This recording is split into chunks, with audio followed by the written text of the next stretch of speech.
noite.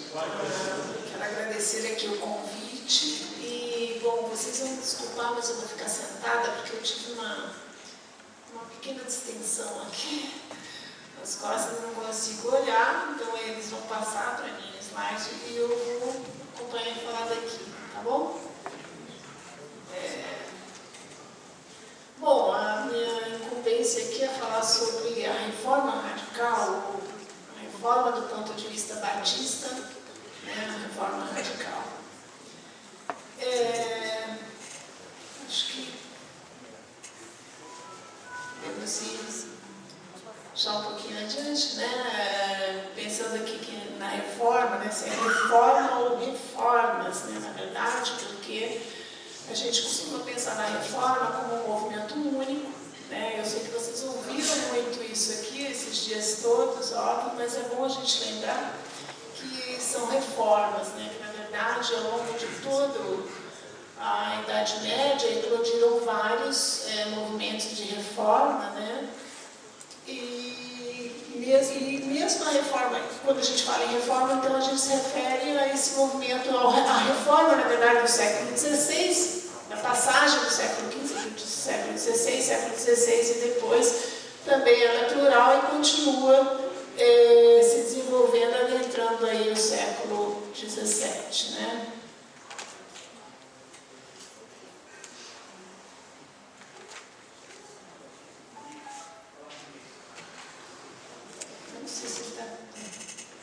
Isso a gente já falou. Então agora a gente vai entrar um pouquinho, um pouco de histórias, né? E de história sobre as origens dos batistas, né? Então tem três perspectivas, pelo menos, né, de como possíveis origens dos batistas, né?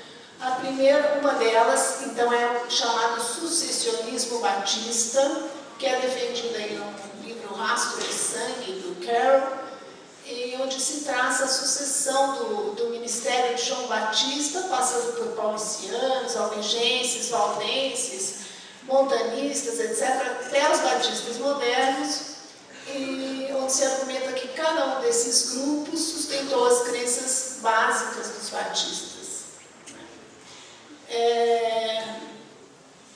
Uma segunda hipótese seria que a origem dos batistas estaria nos anabatistas, e na verdade os anabatistas também, esse termo na verdade também já havia sido utilizado desde o século III depois de Cristo para designar grupos que realizavam o rebatismo, né?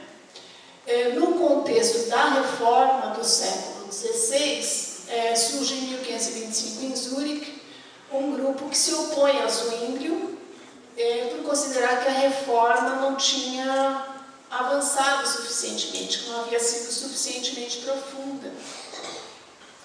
A questão era que, embora Lutero, Zwinglio e Calvino afirmassem os princípios de justificação pela fé, o sacerdócio universal dos crentes, continuavam realizando batismos de crianças.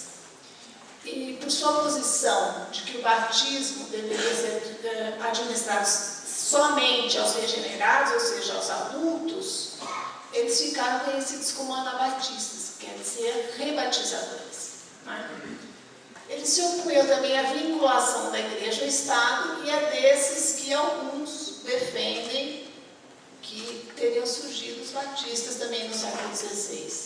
A terceira versão, que é, na verdade, a que é mais bem documentada, né, tanto em termos da origem, quanto também da continuidade dos batistas, é a que fala que os batistas surgem do movimento puritano separatista inglês.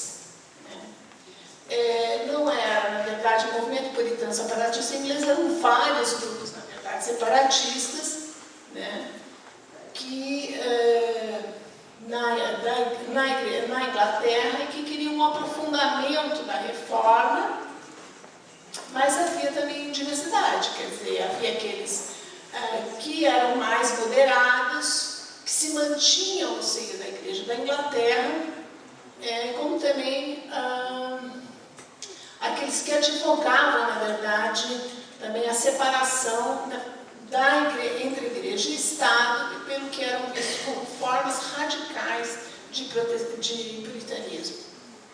Eles foram perseguidos e, na sua maioria, se exilaram, foram para a Holanda. Alguns, já naquela época, também foram para os Estados Unidos, mas a maioria foi para a Holanda. Dentre esses que foram para a Holanda, dentre esses grupos separatistas, havia um grupo que pregava a liberdade religiosa e que se chamava de Povo Livre do Senhor, e era liderado por John Smith e Thomas Helps. Por conta da perseguição, eles emigraram também para a Holanda, e lá eles teriam tido então contato com anabatistas, né? E a partir daí Smith concluiu que uma congregação só poderia ser formada por crentes adultos, batizados, segundo a sua consciência. Ele então decide se rebatizar, né? E rebatiza todos os membros da igreja também, todos os membros da igreja dele, por afusão. O batismo ainda não era por imersão, no caso. A afusão, eles jogavam, né, a água, a cabeça não era exatamente aspersão. E em 1612, Smith morre, ainda na Holanda.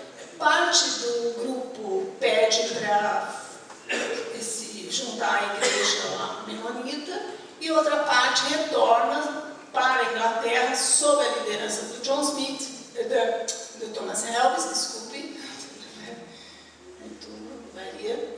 E então, em 1612, eles fundam uma igreja nos arredores de Londres, que é então tida como a primeira igreja batista em solo inglês. Eles eram arminianos, né? Ou seja, defendiam que a expiação era geral, que Cristo morreu propiciatoriamente por todos. Então, por isso, eles eram chamados de batistas gerais. Então, esse, na verdade, é um dos grupos batistas que surgem na Inglaterra. São os batistas gerais, os chamados batistas gerais. Mas havia também os batistas que eram chamados batistas particulares. A sua origem... ele não está seguindo como? Não tem os slides. Como? Eu não tenho os slides, eu não sei onde a senhora está.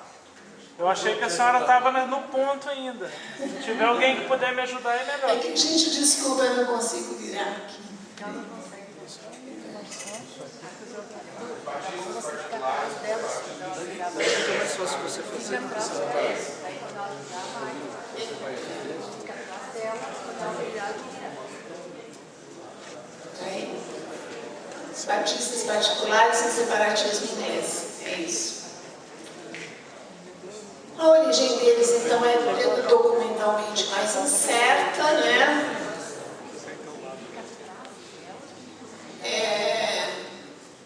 Havia em Londres um grupo puritano, pastoreado por Henry Jacob, que, embora reclamasse também reformas mais profundas, era mais moderado, era não separatista, e pleiteava a independência da igreja oficial, e acabou também, por conta disso, também tendo que se exilar na Holanda.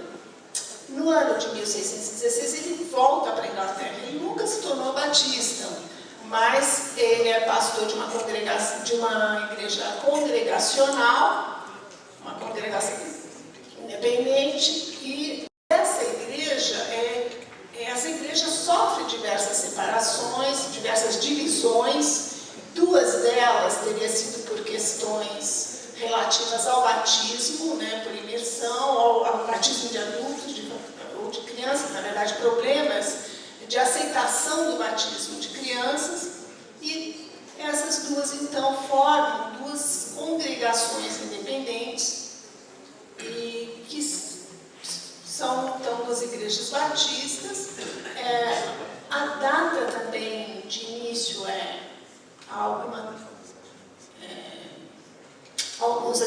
em 1633, outros em 1638.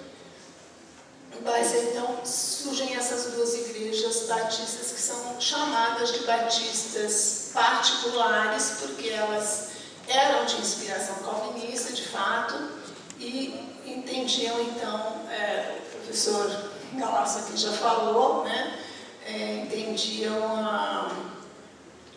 que a expiação era particular ou dos eleitos.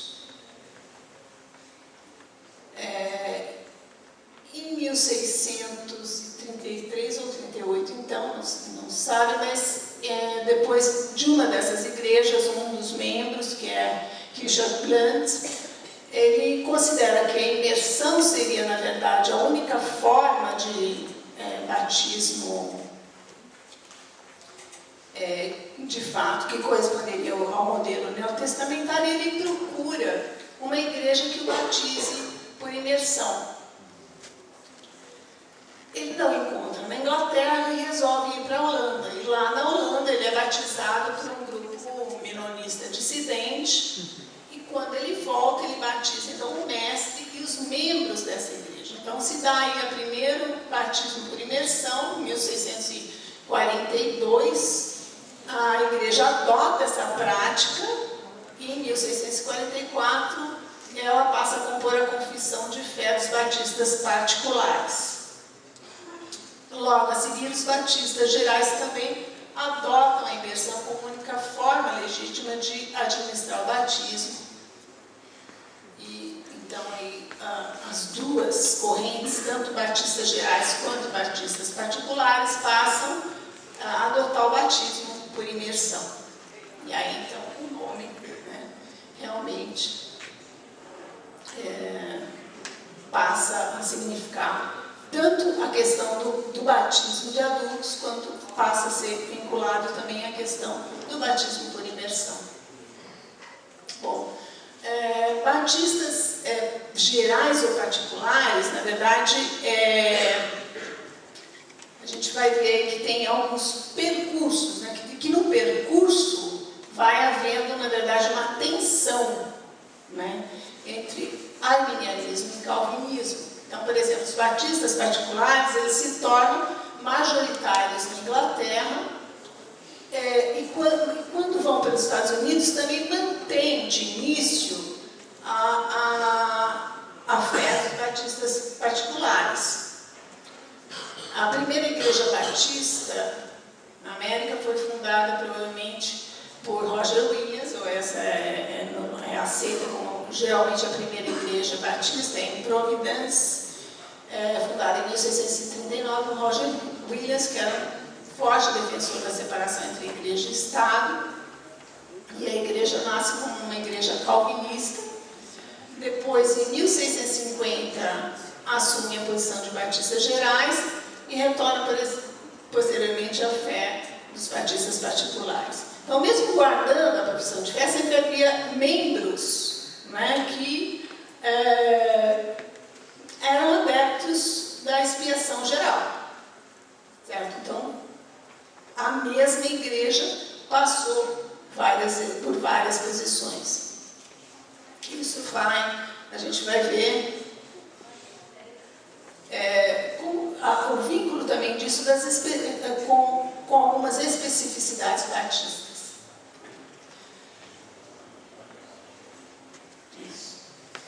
Batistas da Reforma Radical, então agora algumas especificidades batistas. Sebastião Fahy identifica nos batistas 3 traços distintivos. Uma teologia de inspiração calvinista, mas isso, como a gente acabou de falar, é de inspiração calvinista, mas há certas particularidades também nessa inspiração calvinista. Uma eclesiologia congregacionalista e de proclamação, ou seja, a autonomia da Assembleia Local, composta de militantes engajados. E a prática do batismo por imersão do convertido, isso que a gente viu até agora. Aí estão, sem dúvida, alguns elementos importantes, mas falta ainda, a gente vai seguir para ver algo que, na verdade, entendo que está na base dessas especificidades batistas. Então, no portal da Convenção Batista Brasileira, os batistas são definidos como o povo da Bíblia, a palavra infalível e eterna de Deus, creem na conversão pessoal de cada crente a Jesus Cristo, no exercício de sua responsabilidade individual e que é aceito pela Igreja por batismo por imersão e mediante confissão de sua fé em Jesus Cristo como Salvador pessoal.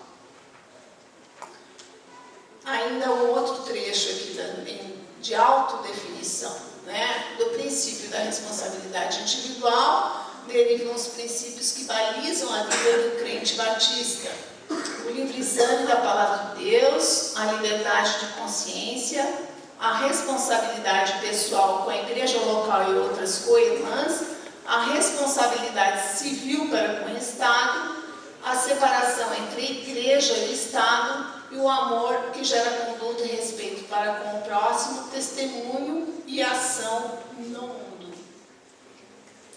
Aqui, portanto, a gente já tem acrescentado alguns outros elementos importantes aí da especificidade batista, e eu destacaria aí a questão da liberdade de consciência, ou da responsabilidade individual, que na verdade então, são questões aí bem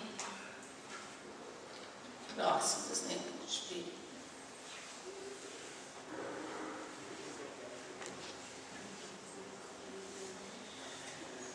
Bom, a liberdade de consciência é também para Weber, né, um elemento importante dos batistas. Aí a gente vê que Weber ele estabelece, então pensando, né, como é que Weber vê os batistas aí na Reforma. Ele reconhece os batistas, de fato, uma segunda fonte independente do ascetismo protestante, junto com o calvinismo, as seitas batistas, né, seriam, então, uma segunda fonte independente do ascetismo protestante, segunda em relação ao calvinismo, né, que está analisando. Sua identificação com a Reforma se daria pela afirmação dos três postulados fundamentais: a justificação pela fé, a autoridade normativa da Bíblia e sacerdócio de todos os crentes. No entanto, ao longo de todo o processo de desenvolvimento da sua história e da definição dos seus princípios, o movimento batista teria radicalizado, por isso, reforma radical, né, estendido e aprofundado em seus efeitos os princípios protestantes, particularmente em base ao quê? Ao valor que atribui à liberdade de consciência.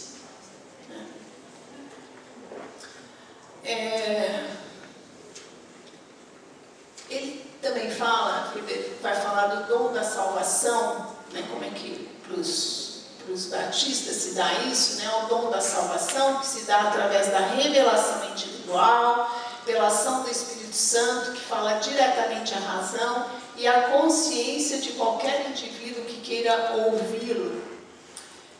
Somente a luz interior da contínua revelação pode habilitar alguém a entender as próprias Escrituras. Então, essa prerrogativa também define o sacerdócio universal dos crentes.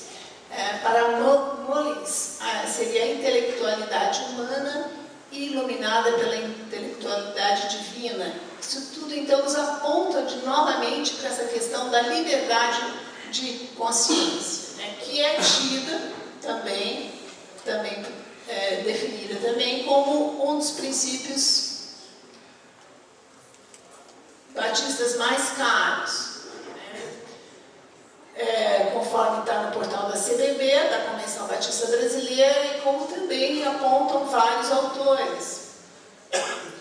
A doutrina da competência da alma em matéria de religião e subordinação a Deus seria também a especificidade batista, bússola de fé batista, e para Alvarenga, essa questão da competência do indivíduo, da liberdade de consciência, confere com os demais princípios batistas, forma um sistema coerente de pensamento e mesmo com a sua forma de organização. Ou seja, a questão aqui é a questão do lugar que, de fato, esse pressuposto da liberdade de consciência ocupa lugar central que ele ocupa no pensamento batista, né?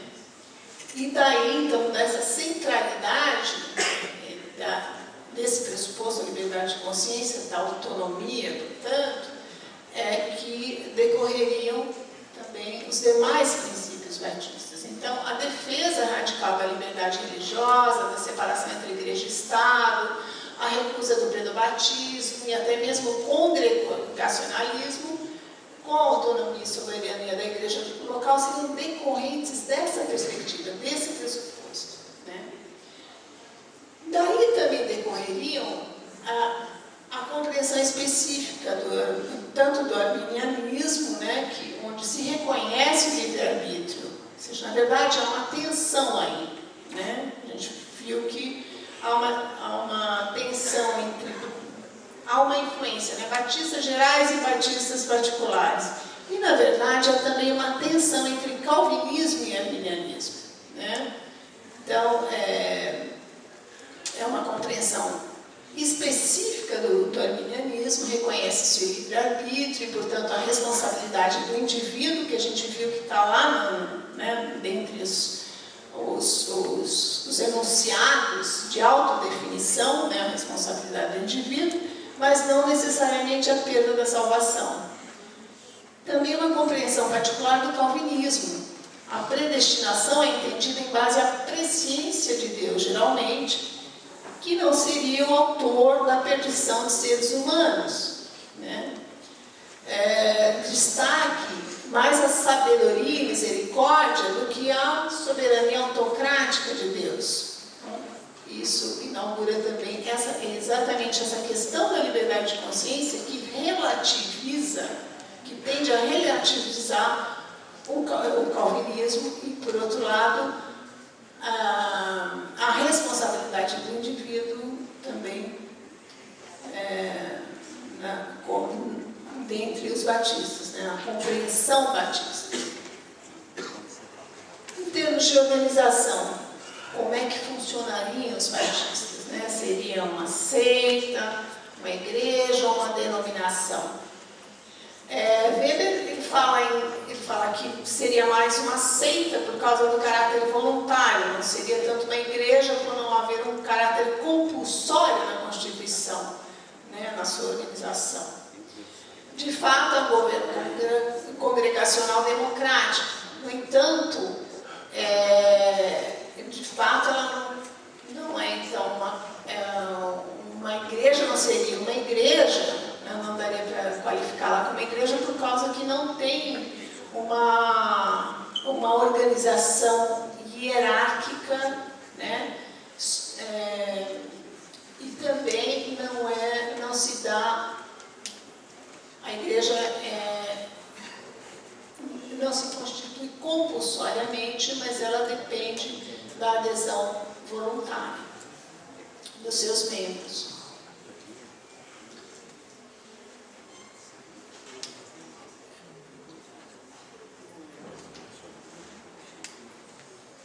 Denominação, segundo alguns, seria a forma mais adequada, então, de qualificar os batistas.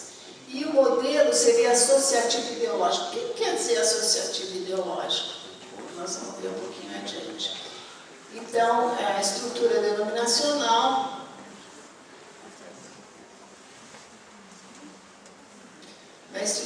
na forma de organização, na estrutura organizacional das igrejas batistas, elas são autônomas e locais.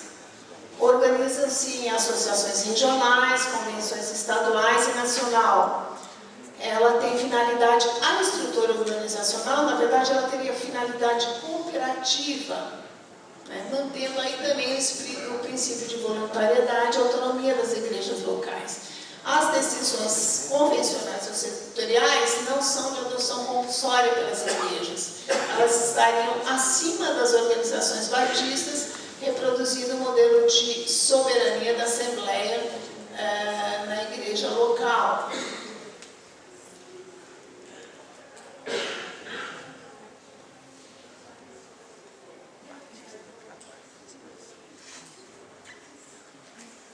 Isso também, para Coelho Filho, né, nas palavras de Coelho Filho, significa o quê?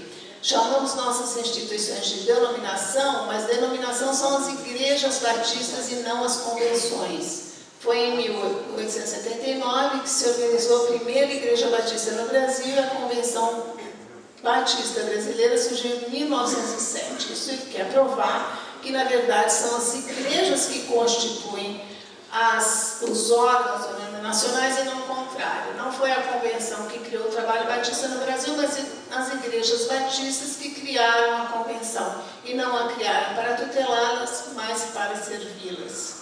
Não é? Então, teoricamente, ao menos, a estrutura denominacional não seria, não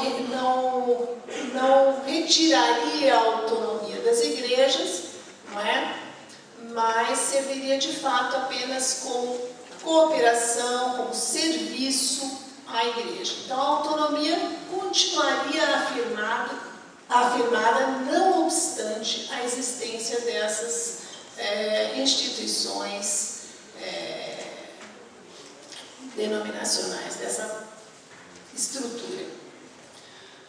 No entanto, a gente vê que isso também é relativo. A estrutura denominacional, na verdade, ela tem um papel de aculturação e de relativização da diversidade doutrinária e litúrgica.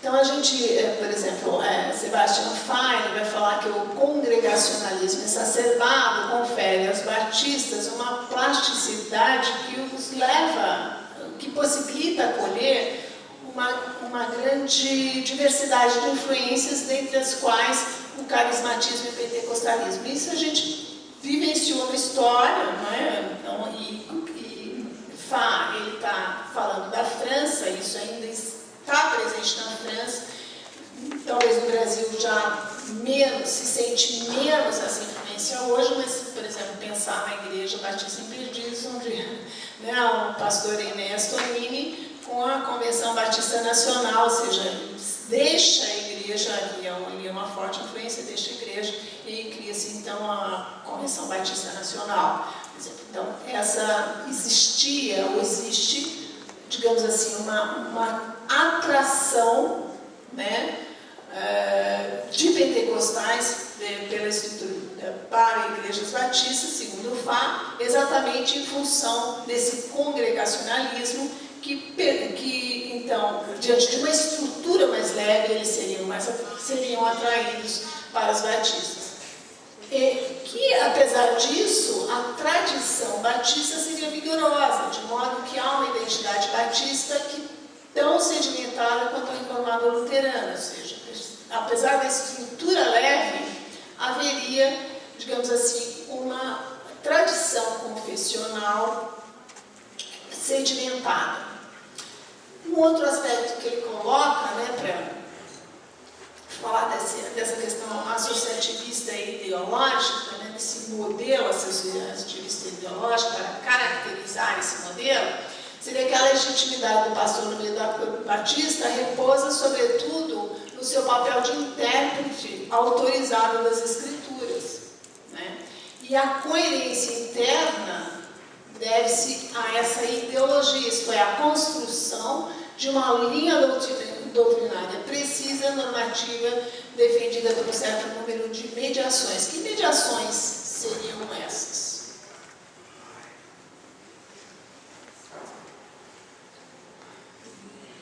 Então, a gente pode ver que o princípio do sacerdócio universal dos crentes seria relativizado exatamente pela mediação do pastor na interpretação da Bíblia, né? O que a gente já vê lá no Sebastian Fay, a gente vai ver que o Azevedo também fala dos professores e ex-alunos dos seminários.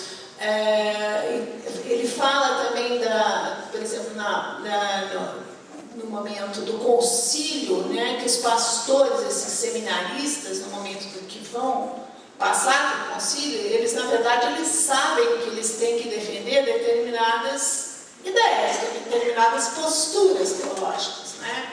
Ou seja, e os seminários seriam centros de produção do pensamento batista, ou seja, a há também uma literatura que acaba, digamos, confinando de alguma maneira esse universo teológico, esse universo do pensamento batista. Ou seja, embora se afirme o sacerdócio universal dos crentes, embora haja uma diversidade, embora essa estrutura possibilite uma grande diversidade, há, por outro lado, mecanismos que permitem uma unidade, mais até do que uma unidade, uma certa aculturação das tendências carismáticas, pentecostais que existem, como também de definir, não é, uma certa identidade batista, que opera, então, essa limitação da autonomia do crente batista. Então, apesar da afirmação da liberdade religiosa, de consciência e do sacerdócio universal, o recurso a certos livros reguladores da moral, por exemplo, publicações batistas e a mediação de teólogos e pastores na interpretação bíblica contam no sentido da heteronomia. Então, fica essa tensão entre autonomia e heteronomia. Um exemplo aí que a gente poderia trazer nesse sentido, né, de como, na verdade, as instituições denominacionais acabam operando essa relativização da autonomia, está exatamente na questão do pastorado feminino, não é? Então, não são todas as ordens de pastores batistas que aceitam o pastorado feminino. A ordem de pastores de São Paulo, por exemplo, não aceita. A Convenção Batista Brasileira definiu, a reunião da Convenção Batista Brasileira definiu que é admissível o pastorado feminino, mas deixou a cada ordem a capacidade de decidir ou não se, enfim, por meio de uma assembleia, de uma consulta que deveria ser feita a todos os membros, mas todos esses membros são todos pastores, enfim. Então, e aí o que acontece? Nem todas, então, as ordens de pastores batistas admitem o pastorado feminino, embora as igrejas sejam independentes, porque qualquer igreja pode chamar o concílio e ordenar uma pastora ou um pastor, não é? Mas precisa de um determinado número de pastores ou de pastoras para esse concílio, precisa reunir um determinado número, mas e as próprias igrejas, muitas vezes, elas, nos seus estatutos, elas exigem que o pastor ou a pastora seja associada a uma ordem de pastores batistas. Óbvio que isso, por um lado, se coloca como uma medida de segurança da igreja, não é? Ter alguém saber quem é esse pastor, essa pastora, e, por outro lado, acaba limitando a própria igreja, não é? Então, é uma decisão da própria igreja, ou seja, acaba realmente as instituições denominacionais operando essa relativização tanto da autonomia da própria igreja quanto do crente. Enfim, essa é uma questão aí posta, que é a questão dessa relativização. Enfim, para concluir, não é?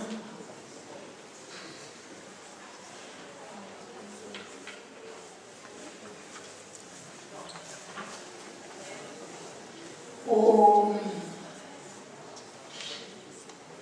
Azevedo estabelece o seguinte quadro comparativo das principais diretrizes do pensamento batista em relação às perspectivas puritana, calvinista e arminiana.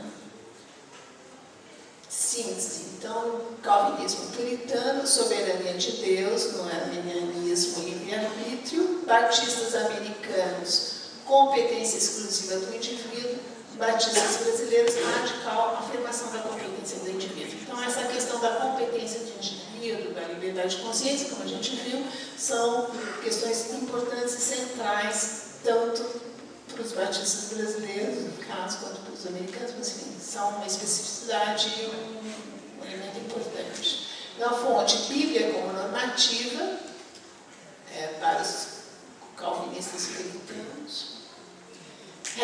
para a teologia e para a vida para os arminianos, para os batistas americanos, regra infalível para a fé e para a prática, também para os brasileiros. Antropologia, no caso do calvinismo, incapacidade humana de receber a graça. No caso do arminianismo, capacidade humana de receber a graça. E para os batistas, depravação total do homem. A verdade aí do ser humano, tá, gente? Corrigindo o homem. Soteriologia, porque senão as mulheres também, no caso da depravação total das mulheres, é só do homem, né?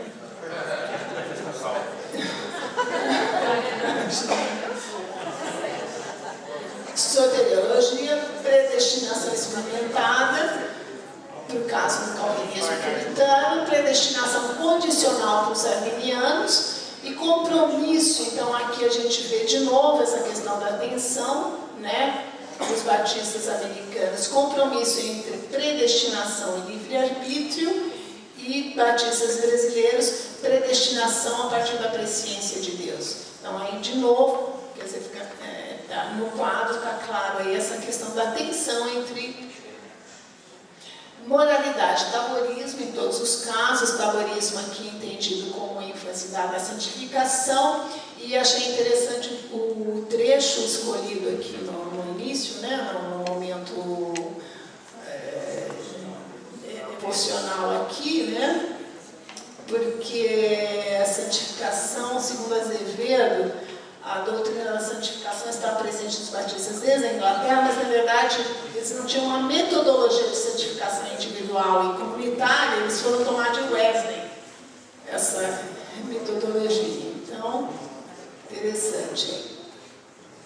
Em termos da eclesiologia, no caso puritano, comunidade bíblica da fé, entre os arminianos, comunidade dos que creem, batistas americanos e brasileiros, comunidade local de regenerados. Enfim, a ênfase novamente na questão do batismo de adultos. E teoria política, Estado subordinado a Deus, o calvinismo, é isso, professor?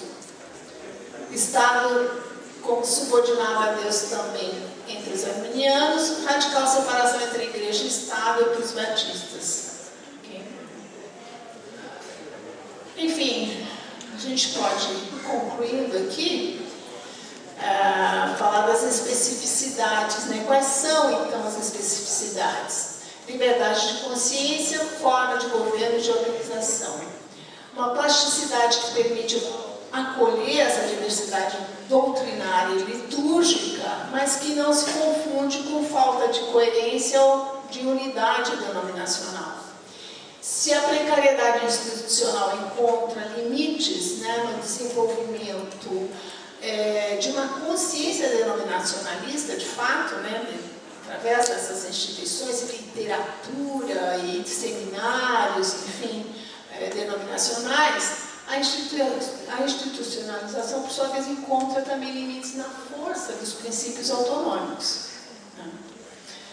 Ou seja, a gente vê aí, então, um quadro de tensão entre autonomia e heteronomia, em que a autonomia convive, segundo Azevedo, com a teonomia e com a eclesionomia.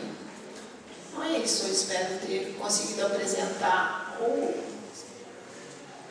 pouco dos batistas para vocês. Eu vou pedir para ele colocar o último slide ali, que é o seguinte: eu faço parte do grupo de pesquisa aqui, Gênero e Religião, da Universidade, do Programa de Pós-Graduação em Ciências da Religião, e nós estamos promovendo um ciclo de debates sobre violência de gênero e religião.